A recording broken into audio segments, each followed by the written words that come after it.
আচ্ছা, তোমরা কিছুক্ষণ আগে একটু আগেই তোমরা দেখেছো কন্টিনিউয়াস টেন্স। আমি এখন তোমার দেখাবো তোমার পরে আসছে present perfect, past perfect, future perfect. Bangla বাক্যের শেষে আসি, আসো, আসেন, আসিল, আসিলেন এরকম থাকে। সেগুলো থাকলে হচ্ছে প্রেজেন্ট পারফেক্ট টেন্স বা ইট পারফেক্ট টেন্স হয়। আজকে তোমাদের এই মুহূর্তের পর থেকে টেন্সে আরেকটা ফরমেশন থাকবে। সে টেন্সে present perfect, past perfect, future perfect থাকবেই, শুধু পারফেক্টটাও থাকবে। এই দেখো শুধু পারফেক্ট টেন্স। শুধু পারফেক্ট টেন্সের গঠন কি? শুধু পারফেক্ট টেন্সের গঠন হচ্ছে হ্যাভ প্লাস ভার্ব থ্রি। শুধু পারফেক্ট টেন্সের গঠন কি? Have plus verb three. সামনে সাবজেক্ট পিছনে অবজেক্ট তো রাখবোই, এটা তো কখনোই আউট হয়ে যাচ্ছে না। আসো তিনটা পারফেক্ট টেন্স আমি বের করে দেখাই কিভাবে। পারফেক্ট টেন্স তিনটা হবে। একটা হচ্ছে প্রেজেন্ট পারফেক্ট, একটা হচ্ছে পাস্ট পারফেক্ট, আর একটা হচ্ছে future perfect.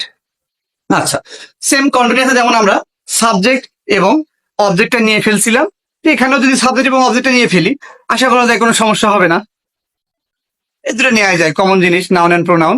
We don't need to tense about them. এটা ইজিলি আমরা নিয়ে ফেলতে পারি। আচ্ছা, এখন আসো, তোমাদের আরো আগে বলেছিলাম যে প্রেজেন্টে প্রেজেন্ট ফর্ম, পাস্টে পাস্ট ফর্ম এবং ফিউচার যুক্ত করতে হবে শ্যাল অথবা উইল। তাহলে এখন আসো এই হ্যাভ ভার্বের কে কে আছে। আমি যদি হ্যাভকে ভেঙে ফেলি, হ্যাভের মধ্যে আছে, মিশাই দিই, হ্যাভের মধ্যে আছে হ্যাভ অথবা হ্যাজ, পাস্টে আছে হ্যাড। তাহলে হ্যাভের প্রেজেন্ট ফর্ম হ্যাভ অথবা হ্যাজ, হ্যাভের পাস্ট ফর্ম শুধু হ্যাড। তাহলে এটা কি পারফেক্ট? Present perfect. যদি প্রেজেন্ট পারফেক্ট টেন্স হয় তাহলে আসো এই পারফেক্ট গঠন কি? Have plus verb three. তাহলে হ্যাভের প্রেজেন্ট ফর্মটা কি?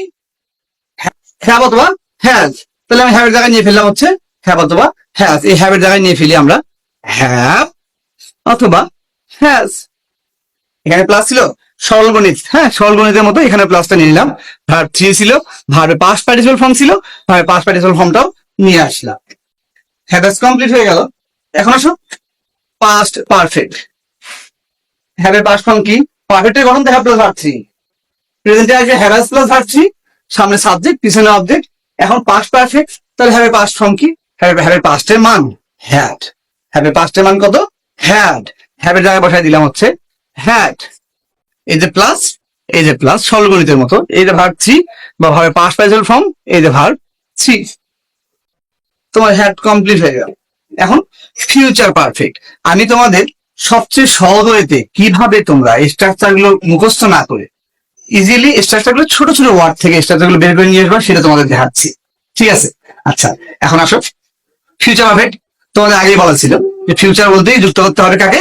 ফিউচার বলতেই যুক্ত করতে হবে শ্যাল অথবা উইল। ফিউচার কাজ শেষ। কে থেকে গেল এখানে? পারফেক্ট নাকি? শুধু পারফেক্ট থাকলো। তাহলে শুধু পারফেক্ট টেন্সের গঠন কি? শুধু পারফেক্ট টেন্সের গঠন হচ্ছে হ্যাভ প্লাস ভার্ব থ্রি। এখানে ভেঙে যা পাওয়া যাচ্ছিল সব শেষ। হ্যাভের মধ্যে আছে হ্যাভ হ্যাজ হ্যাড, তিনটা ইউজ হয়ে গেছে, হ্যাভ হ্যাজ প্রেজেন্টে, হ্যাড পাস্টে, আর এখন চলে আসে আমাদের হচ্ছে ফিউচার পারফেক্ট টেন্স। তাহলে ফিউচার কাজ করে নিয়েছি, ফিউচার জন্য শ্যাল ফর্ম ছিলাম। পারফেক্ট পারফেক্ট জন্য কি থাকবে? হ্যাভ প্লাস ভার্ব থ্রি, সেটাই বসাই দিলাম হ্যাভ প্লাস ভার্ব থ্রি। এই দেখো কত ইজিলিতে সাবজেক্ট দুই দুই পাশে বসবে, কত ইজিলিতে দেখো তোমরা এই গঠনগুলো বেড়ে আসলো। শুধু পারফেক্ট টেন্স তোমরা এত কিছু মনে রাখে, যদি শুধু মনে থাকে হ্যাভ প্লাস ভার্ব থ্রি, তাইলে তোমাদের জন্য আনা হ্যাভ প্লাস ভার্ব থ্রি মনে রাখবা। আর তুমি কখনোই তো ওই যে দেখাই দিয়েছিলাম এক সময় যে হ্যাভ রিটার্ন তো কখনো করবে না, আমি কখনো করবো না। আমি করবো কি? সামনে একটা আই নিব অথবা শেষে একটা অবজেক্ট রাইস নিয়ে নিলাম। কাজ হইলো ভার্বের কাজ, তো ভার্বটাকে নিয়ে ফেলবো। ভার্ব নিয়ে টেনশন করার দরকার, ভার্ব বাদে অন্য কোনো প্রয়োজন এখানে নেই। তুমি যা কিছু তাকে সাবজেক্ট নিতে পারো। আচ্ছা, তাহলে তুমি মনে রাখবো হচ্ছে হ্যাভ প্লাস ভার্ব থ্রি। এই হ্যাভ কে ভেঙে ফেলো, পেয়ে যাচ্ছ হ্যাভ হ্যাজ। তাহলে have has plus verb three, সামনে একটা সাবজেক্ট পিছনে একটা object, present perfect tense complete. আবার এই হ্যাভ কে ভেঙে ফেলো, পেয়ে যাচ্ছ হ্যাড। তাহলে হ্যাভের জায়গায় বসায় ফেলো হচ্ছে হ্যাড, ভার্ব থ্রি জায়গায় বসায় ফেলো ভার্ব থ্রি, পিছনে একটা অবজেক্ট সামনে একটা সাবজেক্ট নিয়ে ফেলো, পাস্ট পারফেক্ট টেন্স কমপ্লিট। আর ফিউচার মানে সেটা তো উইল নিয়ে ফেলবা, যেহেতু পারফেক্টের গঠন হ্যাভ প্লাস ভার্ব থ্রি, সেজন্য হ্যাভ প্লাস ভার্ব থ্রি বসায় রাখছি। এখন প্রমাণ করে দেবে, তোমাদের প্রমাণ করবো কেন পারফেক্টের গঠন হ্যাভ প্লাস ভার্ব থ্রি লিখছিলাম। আচ্ছা, আমরা আসলাম টেন্স মানে কার কাল, আগে বলে রাখছি টেন্স মানে ক্রিয়ার কাল। ক্রিয়ার ইংলিশ কি? English verb. টেন্সের কাল হবে কার? টেন্সের সকল কাল হবে হচ্ছে ভার্বে, সেজন্য নাউন। অ্যান্ড প্রোনাউন আমি ভ্যানিশ করে দিলাম। আচ্ছা, এখন তোমার জিজ্ঞেস করি, শ্যালুল কেন আসছে বলো তো? তুমি বলো স্যার শ্যালুল নিয়ে আসছেন, এখানে ফিউচার ছিল সেজন্য শ্যালুল নিয়ে আসছেন। তাই আমি একটু কাজ করি, শ্যালুলটাকেও নাই করে দিই সাথে, তাহলে তো অবশ্যই ফিউচারটা নাই হয়ে যাচ্ছে। ফিউচারটাকেও নাই করে দিলাম। এখন তুমি আমাকে বলো যে স্যার পারফেক্ট টেন্সের জন্য কি কি বসে আছে দেখো তো।